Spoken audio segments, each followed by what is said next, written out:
Welcome to The Real Money Show. My name is Jeremy Wiseman. I'm joined by Jerry Correia, and we're going to be discussing the gold and silver market, maybe not completely weekly, but we hope to be here often and talk about some politics as well along the way.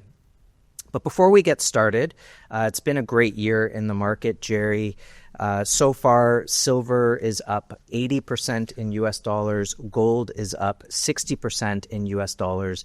And let's start right there, because we don't see it necessarily just because inflation is running and just because dollars are devaluing, because that's sort of the typical narrative with precious metals. We like to go a little bit deeper than that. Let's discuss that off the bat so our listeners understand and viewers understand sort of where we come from with regard to Guildhall Wealth. Well, this is the whole point of the Real Money Show, Jeremy, is to educate and empower Canadians, investors around the world to understand what's going on, not just overseas and not just geopolitically, with the four fundamentals that we often talk about, which would be currency debasement through inflating the currencies, supply and demand, and geopolitical concerns. Usually that has been the case. Things have shifted quite rapidly over the last few years to now include other fundamentals.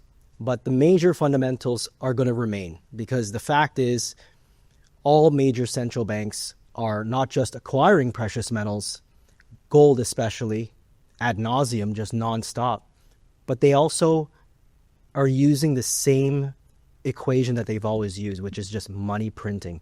And that's what's happening. There's going to be a lot of rounds of money printing coming up. The dollar is devaluing. Every single major currency, Jeremy, is losing versus ounces. So our message has always been clear. It's time to de-dollarize. Nations are de-dollarizing. The BRICS nations have been showing us that this is the way to do it. They're rebalancing the playing field. They're including gold in the conversation, and that is the major driver. There is the new space race, as you mentioned on the Real Money Show last week, is a race towards physical assets, physical resources. Critical minerals are now on the table. And this is a major shift as to why the demand in precious metals are going up and why the prices as well are going up. Price is one thing though, Jeremy. Yeah. Right? It's not the value of what it offers. Price is also shifting overseas. A lot to talk about, and this is why we're so super excited to be on with Rebel News. Yeah, so you're talking about where we're going to derive the price from. It looks as though that is moving eastward.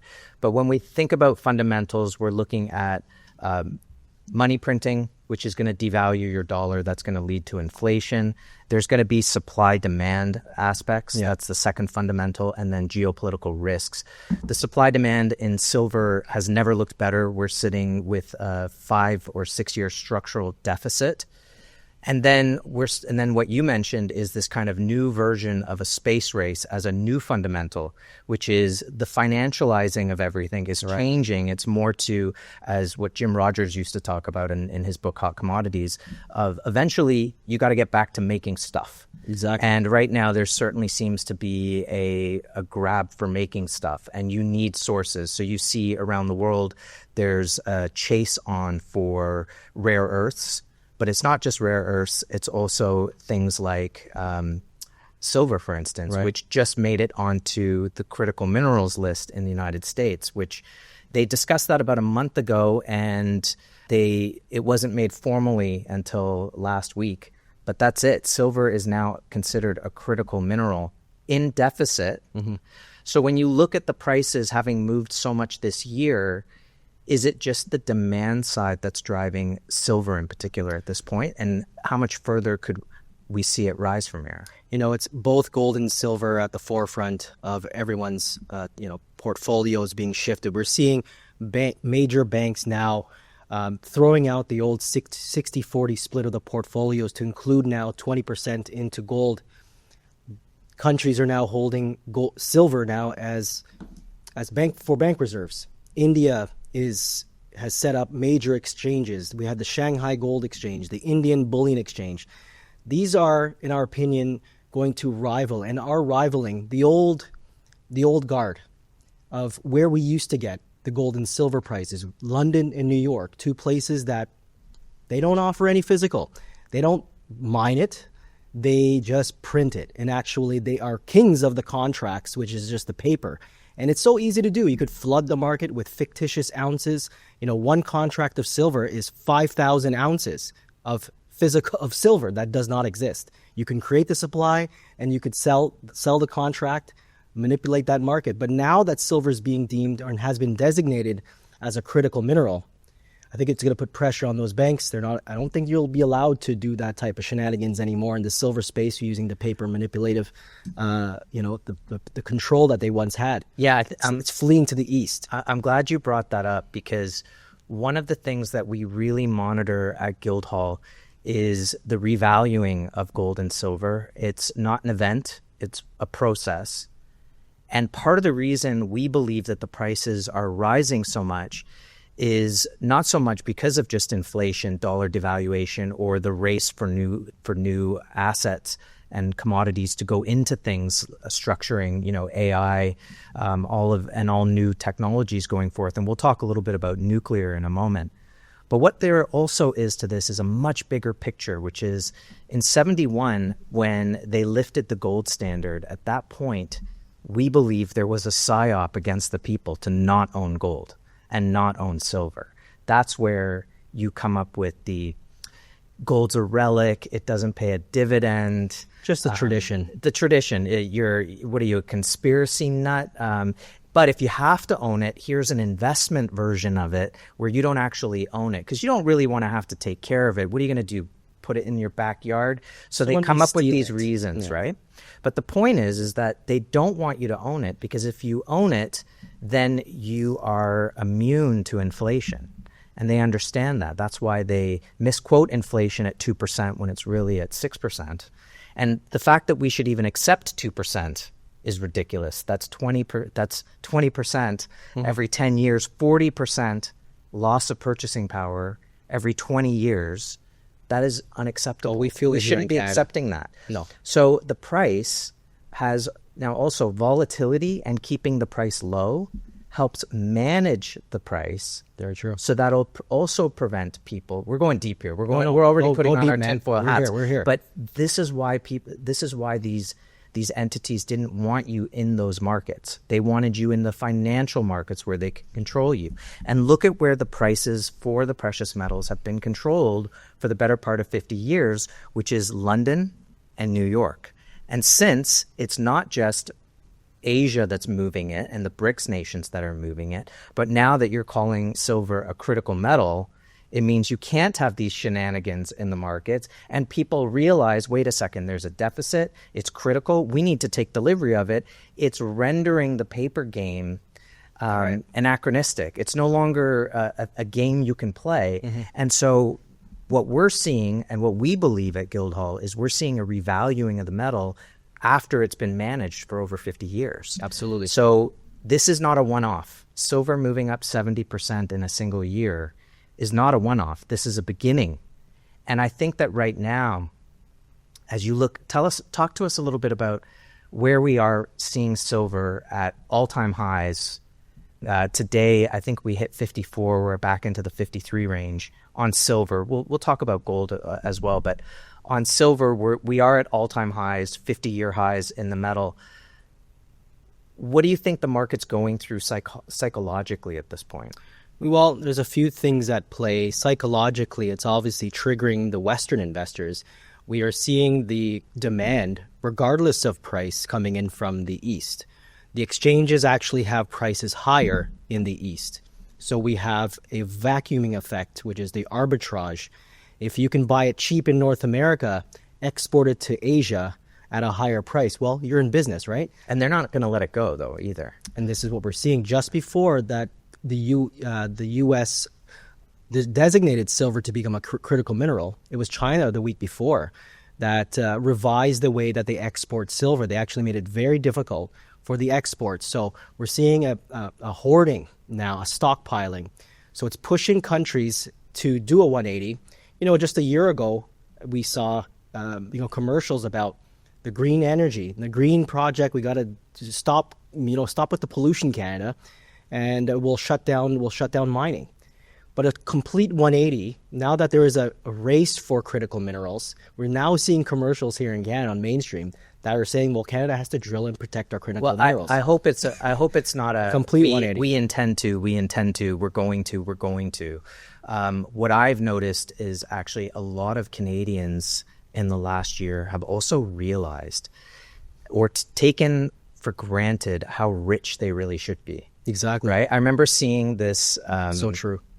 This graphic of barrels of oil going up, and then every so often it would gap up to another country, right, who was producing. And I watched this animation, and I'm thinking, oh, I must have missed Canada. And I just kept watching. I said, I must have really missed it. And then right at the end, we were second or third. And I thought, oh, whoa, wait a second. Saudi Arabia doesn't pay income taxes. We have the second, third largest amount of oil, and we are taxed out the wazoo. What's going on? Right. But I notice every day when I talk to people, I'm finding more and more people are realizing how rich we should be as Canadians. But until that time happens, we have to also protect ourselves. Absolutely. And silver, in my mind, is an incredible rebate. Talk to us about gold and silver in a registered account. Not just how we do it at Guildhall, but the benefits of having an inflation buster like gold and silver as part of your registered account. Well, I think it's a must. If you currently don't own any physical precious metals, you're simply just not diversified. Diversification requires inversely related assets. So if one goes down, the other will buffer the portfolio and keep that up. Well, the bonds are a sham. You know, we're seeing the dropping of bonds, inclusion of physical gold. And this is real ownership. When you own physical precious metals within an RSP, and by the way, Guildhall, we were the pioneers to bring this to the table, bring this into Canada back in 2015. We started in 2002, and forever Canadians wanted to know, how can I use my RSP? How can I protect my RSP? How can I position, especially now for what's happening, to make my portfolio relevant with silver that is being used in AI, which is being used in military applications? How can I make my portfolio relevant?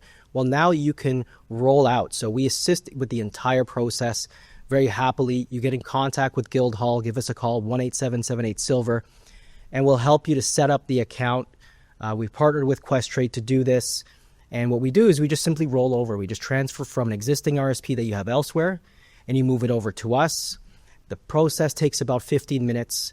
But what you're doing is you're now moving it into a position to now acquire some physical precious metals. But our philosophy is to hold. If you cannot hold it, you don't own it. And that is our motto. If you cannot hold it, you don't own it. It will be stored in an independent vault facility that you can go to the vault. If you don't believe us that they're there, go audit your product, see what they look like, verify those serial numbers, and you can hold it. Because if you can hold it, you own it. In this case, this is what we bring to the table.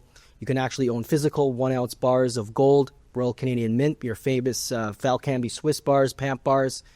Or if it's silver you're looking for, 100-ounce Royal Canadian Mint, PAMP bars, Asahi bars. They're all LBMA approved. That's important, regardless of... What is LBMA approved mean? It's an acronym for the London... Because on the one hand, when we watch the markets and we see the chicanery still in the paper market, it's all happening at the LBMA.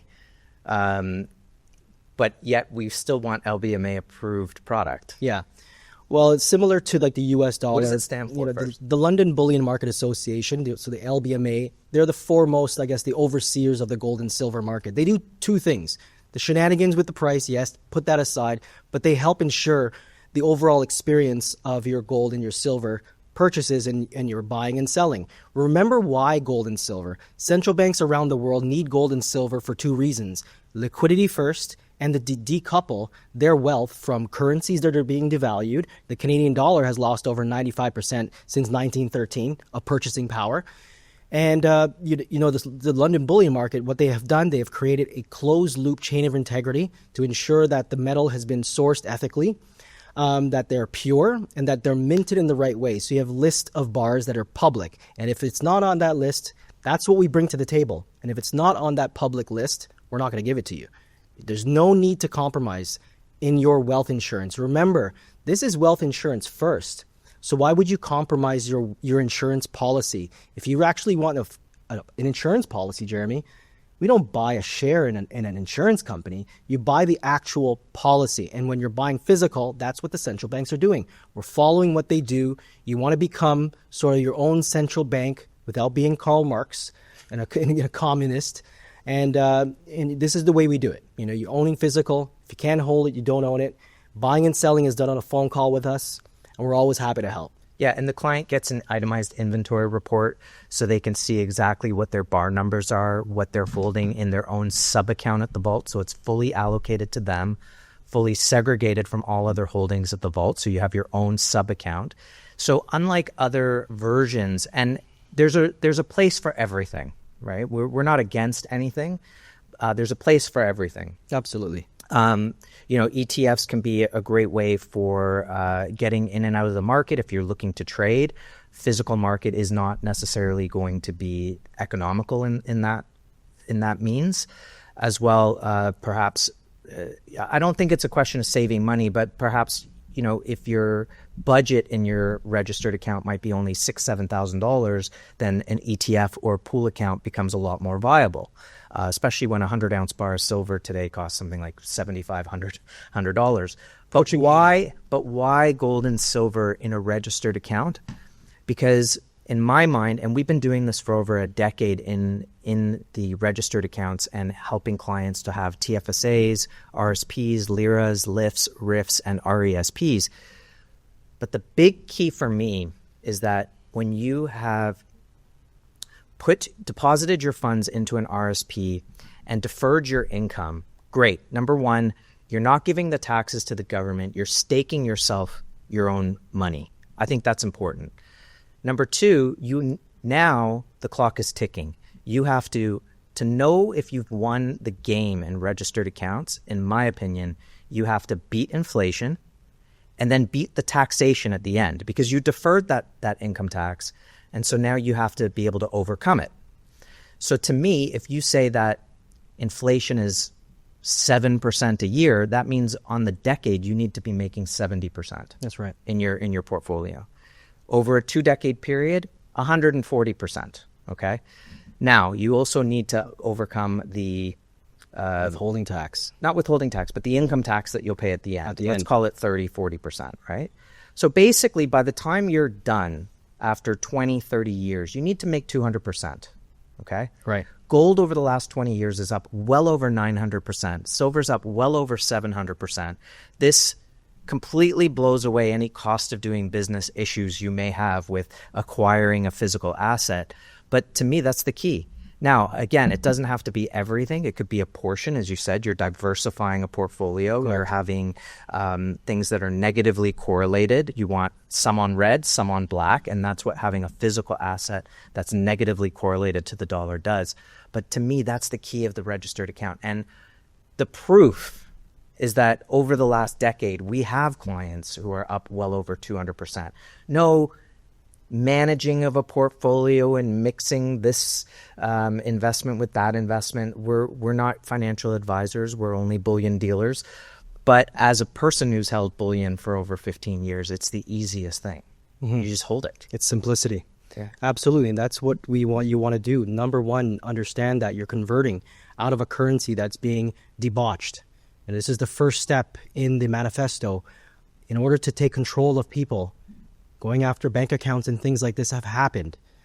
The currency, the assets that you have within your RSPs are denominated in a currency that are being destroyed and depreciated in value. We have a rate cut cycle on hand. The United States will be cutting interest rates on December the 10th, I believe. Further, the Bank of Canada... What's the percentage rate that they're giving? I think 1/4 point. Okay. But as things progress, we could see slashes happening. The overnight repo market is also another market that we keep a keen eye on. There's a lot of risk in the market. So when you see these things happening, by converting out of a currency, you're now denominating your wealth in ounces that are liquid for you, and we hold it entirely outside of a digital banking system. When you have policies against your money, because your money is just digital ones and zeros on your bank account, when you log in, it looks great. We all love to check it out. But really, if you go to the bank and ask for that in cash, but what are you going to do with your money? Do you think right now the main concern that people should be looking at with regard to physical metals is a concern of the stock market collapse or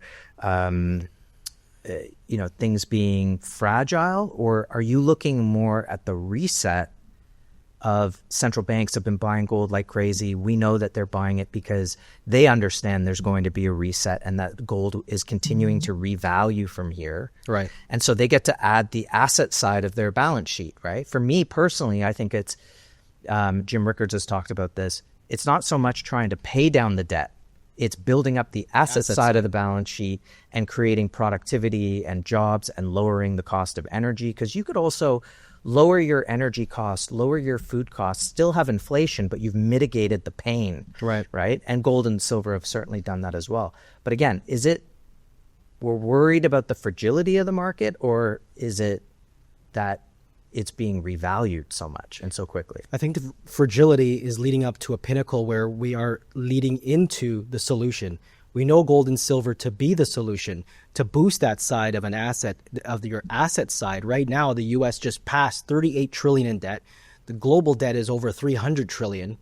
Before World War II, the U.S. had debt, and 20% of that debt had to be gold. They had to have physical gold. There was a ratio there. Well, now, fast forward where there's 38 trillion plus 200 some odd trillion in unfunded liabilities, the gold represents only 2%. So the balance sheet is way off. We're gonna need a rebalancing. So but going back to Jim Rickards, he's talked about what leads to the fragility or a recession and crash or depression. It's illiquidity in the markets. There's no liquidity, which is what I brought up earlier with the repo markets.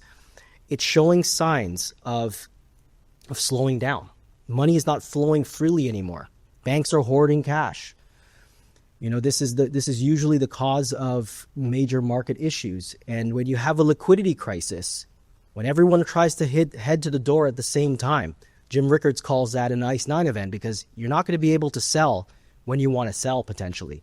So firstly, you want to set up that insurance policy, create that hedge that is away from that madness into physical precious metals, which is the largest market in the world. Gold bears the number one market cap globally. It's the largest market in the world. It's not as volatile as people or planners may say it is. It's actually the currencies that are being destroyed and losing purchasing power. The currencies are the volatile ones. So we have a few minutes left. Already? And I want to talk about the supply-demand issues in silver. Again, we've talked about the deficit, meaning they're using more silver than's coming out of the ground. But this week there was a crazy breaking story about nuclear plants, the amount of nuclear that's being planned to be built, the amount of silver that goes into maintaining a nuclear power plant, and how much goes into building one. Mm-hmm. Can you talk to us a little bit about that? Yeah, this is beyond the AI craze, because with everyone's using ChatGPT today. You need a data center. There's over tens of thousands of kilos of silver for every new data center. So imagine the scale out to build that out, and who's going to finance? That's a major headline this week. Who's financing this? This is going to require a lot of capital, a lot of money printing for this to get something that is scarce. 6-year structural deficits coming out of the silver mines. It's a very big problem. You cannot have civilization without silver. Now, the news this week came from Jochen Steger. He's the CEO and founder of Swiss Resource Capital. And he's a silver expert. And he gave us some crazy data regarding the nuclear race. So energy. He's an industry expert. He said that 2025, this year, could mark the first year in history where 100% of global mine supply will go into industrial usages, meaning there may not be enough silver for the investor. That's going to be something of the past. Now, China is leading that nuclear charge right now with 23 reactors currently under construction, and they have 30 more to come planned by 2030. That's another year that we talk about here in Canada. 2030, that plan. While people are building and getting resources, we are scaling back. How many ounces does it take to create one of these nuclear reactors? Well, I know because I'm looking at it right now. You got the number? I got the number, yeah. Every 3 to 5 million ounces of silver. 3 to 5 million ounces to build one. And how many are they planning on building right now? So 23 in China currently under construction. Right. And another 30 right. to be built by 2030. No wonder they're they're holding back on exporting silver, because there's a boom. They're building out AI, they're building out energy, they're building out nuclear, because they understand that this is the silver stockout that TD Bank's Daniel Galley talked about. He's the director of commodities at TD Securities, and he mentioned 3 times that there's a silver rush. The silver stockout is at hand. There's less and less coming out of the ground, and more heading from London overseas. So there is a way for us to prepare for this, to buy into the silver stockout, and to get yourselves some physical precious metals, some physical silver. You want to give us a call or visit the website, get in touch, and it's always an honor to help the Canadians. This is one way of carving out your freedom, freedom from the erosion of currencies. This is one way out. But to position yourself for what's to come, this is just the beginning. We're excited about the numbers. 200% in a portfolio is great, but this is just the beginning, because Guildhall, we exercise the silver to gold ratio. We use that every single day to understand where we're at. This is a ratio that tells us how many ounces of silver to get 1 ounce of gold, and the average is 30 to 1 on it, usually. And today, they're mining it at 8 to 1. 8 to 1. The historic ratio was 16 to 1. And it goes back to the Roman empires, right? It goes back to the Roman Empire, even before then. So we have a time-tested, trusted ratio and cycles that are at play to understand where we are. And breakouts do not happen in gold and silver until that ratio goes below 70. And currently we're at 80 to 1. What's crazy about that is 80 to 1 is not a peak in the market. That's right. That's the beginning of the market. The first time we ever hit 80 to 1 was in 2008. And the market in silver fell to about $9 after it had climbed up to 21. And we hit 80 to 1 back in 2008. And then it climbed all the way from 2008 through 2011. It got up to a 35 to 1. 1980, it got to 16 to 1. Again, they're mining it at 8 to 1, and there's a deficit. So there is potentially a very, very long way to go in silver. And to know that at minimum 150 million ounces are going to be used for nuclear reactors is pretty astounding when you think about that they're mining about 500,000 a year. Or 500 million a year, 500 million a year. So that's a huge amount. Not talking about batteries and wind power and medical usages or military usages or these data centers or anything else that silver is used in. So the fundamentals for silver look really phenomenal at this point, even with the gains. I know we didn't talk a lot about gold this week. We will talk a lot about gold in the coming weeks. But if you're looking to get involved in the physical gold and silver market with Guildhall, you can buy it direct from us. Gold bars. We just launched the half-ounce gold bar. Oh, those are which is great. I don't know how much we have. The inventories are always tight, but you can always buy bars, coins, gold, silver, and we do help clients to store. And then as well within registered accounts. Why have paper? Why have counterparty risk? You can own it yourself. And one of the great things is even when clients convert their RSPs to RIFs, they can even take delivery of it as part of their withdrawal every year, which is an exciting thing to see. So that does it for a week of the Real Money Show, Jerry. Thank you for joining us. Thank you for joining us. And we can't wait to speak to you next time here on the Real Money Show.